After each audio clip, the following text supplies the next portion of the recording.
Sometimes it seems as close as the next minute. Pencil shavings and plimsoll rubber, the scuffed mark of a trainer against the classroom skirting board, dormitories with sagging beds, the creak of a spring as a boy shifted in his sleep, that constant feeling of unease. That was before I met Ben, of course, before he saved me from myself. We've been saving each other ever since. On the table to one side is a large tape-recording machine, too big, really. I find myself wondering why it has to be so big, or why, indeed, the police still insist on using cassette tapes in this digitized era of SoundClouds and podcasts and iTunes. I've declined a lawyer, partly because I don't want to fork out the necessary funds for a good one, and I know, given the circumstances, Ben won't pay, and I refuse to get stuck with some snivel-nosed legal aid type who can't distinguish his arse from his elbow. I don't think Lucy's parents will stump up either. After everything that's happened, I suspect my in-laws might also be disinclined to help. "Right then," says the woman, hands clasped in front of her, short nails varnished with clear polish, a tiny ink stain on the fleshy part between thumb and index finger. "Shall we get started?" "By all means." Beige hair presses a button on the giant recording machine. There is a long, loud beep. This interview is being tape-recorded at Tipworth Police Station, Eden Street, Tipworth.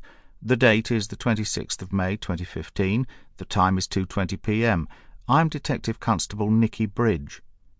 She glances at her colleague, who then identifies himself for the tape. "I am Detective Constable Kevin Macpherson." "Mr. Gilmore," she says, looking at me, "would you introduce yourself with your full name and date of birth, please?" "Martin Gilmore, 3rd of June, 1975. "Is it okay to call you Martin?" "Yes." She clears her throat. "You've been offered the services of a duty lawyer and declined. Is that right, Martin?" I nod. "For the tape, please." "Yes." There is a pause. Grey-suit shuffles his papers. His head is lowered. He does not look at me. I find this curiously disconcerting, the notion of not being worth his attention. "So, Martin," Beige Hair says, "let's begin at the beginning. Talk us through the events of the evening of the 2nd of May, the party. You arrived before the other guests, is that right?" "Yes," I say, "yes, we did." And then I start to tell them. It begins with a door that wouldn't open at the Tipworth Premier Inn.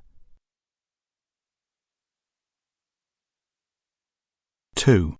May. Tipworth Premier Inn, 5:30 p.m.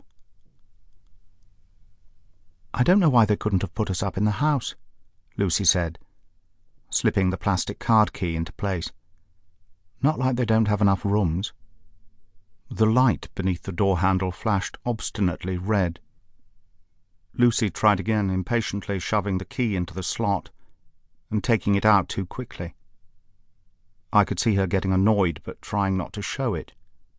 That telltale flush across the back of her neck, the square set of her shoulders, a triangle of concentrated tongue just visible between her lips. I watched as she made several more clumsy attempts, my irritation rising. Who was it who said the definition of madness was doing the same thing over and over again, but expecting different results? Aristotle? Rousseau? "Here," I said, finally able to bear it no longer. "Let me."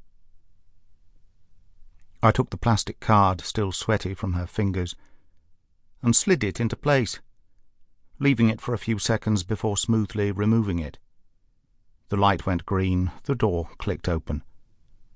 "That's exactly what I was doing," Lucy protested.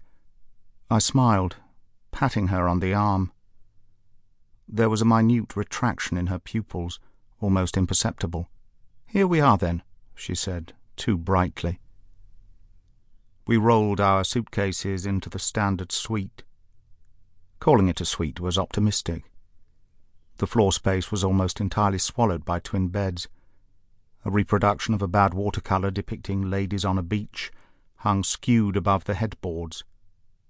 By the television there was an electric kettle and a jam jar.